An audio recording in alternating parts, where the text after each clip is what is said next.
Gillingham and Rehman and Chishti, who's also a criminal law barrister. Rehman, Chishti, Kelly Moore says that I don't know what I would do in the future. What should someone like her do when she has no access to legal aid? Well, I think what we have to look at is, in terms of the legal aid bill, it's one of the highest in the world, you know, with $2 billion a year. And if you compare that to other jurisdictions in Australia, you know, they spend £9 per head. We spend £38. So it's only right and proper we should look at that. It doesn't help her, though, does it? No, but what it does say is that we have to reform the whole system. You know, the opposition parties want to do the same. But in this particular case, what could happen is, in terms of getting assistance from the job centre, in terms of using your members of parliament. You know, I had a case recently which was in the national media about a resident, Mr. Pay, who got turned down assistance from the job centre, saying he wasn't actively seeking work even though he delivered 5,000 leaflets. He wrote back, he made his representations, he came to see me, I made a representation in Parliament and with the Minister, and it changed. So therefore, it's not simply about going through a legal process, it's about looking at other avenues in terms of job centre, in terms of using your members of Parliament, because that's what we're there for, to work with residents and assist them. You really think that that's the answer for Kelly, to go and see her local MP, and that would solve all of her problems? She'd have her benefits reinstated just like that? I think what you're saying is that, you know, is it the case where it should always be a legal route, and it should never always be a legal route? Legal route should be the last option. I think you've got the other third sections. You've got the Citizens Advice Bureau, you've got other law centres, and also what you have the voluntary sector. It's about working together, and of course members of Parliament should help, you know, people like Kelly.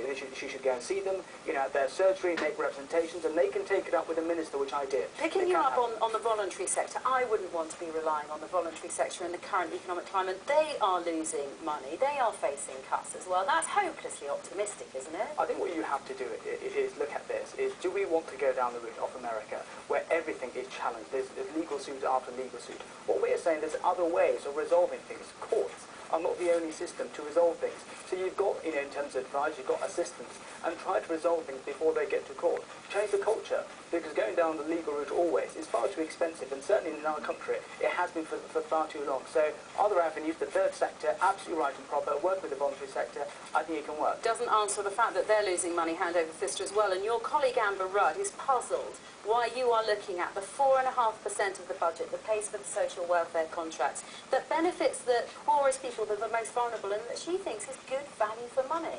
I think what we have to do is look at in the system overall. In terms of the welfare side, of course, it's the case we have to ensure that those who need help get help. But equally, in terms of looking at another way of doing it, for example, the welfare tribunals. The welfare tribunals set up so that people can represent themselves. They're not like a criminal court, they're not like a county court. They're made up of a bench of 3, which are, you know, people from the society who sit on that. So it's about easy access, people can do that themselves, but they want to see members of Parliament, and also in terms of other organisations to assist them, they will still be there. OK, let's look at one other area. There has been a suggestion of removing legal aid from cases where people might benefit financially if they win their case. For example, medical negligence cases. Why do you want to remove money in that case? They don't just want money, they usually want redress and retribution. And also, what's so wrong with wanting some sort of financial recompense when you might have been butchered by a doctor? Well, I agree with you. I think there's nothing wrong at all, actually, in terms of taking your case, because you can, you know, ensure the services improve the next time. And also, it's about highlighting things like that don't happen again. I did a case like that when I was a counsellor in Gillingham. Mrs. Frost's case, which your programme covered, where, you know, Mrs. Frost died because of the bad treatment she had, and therefore made her hard to accept liability later on.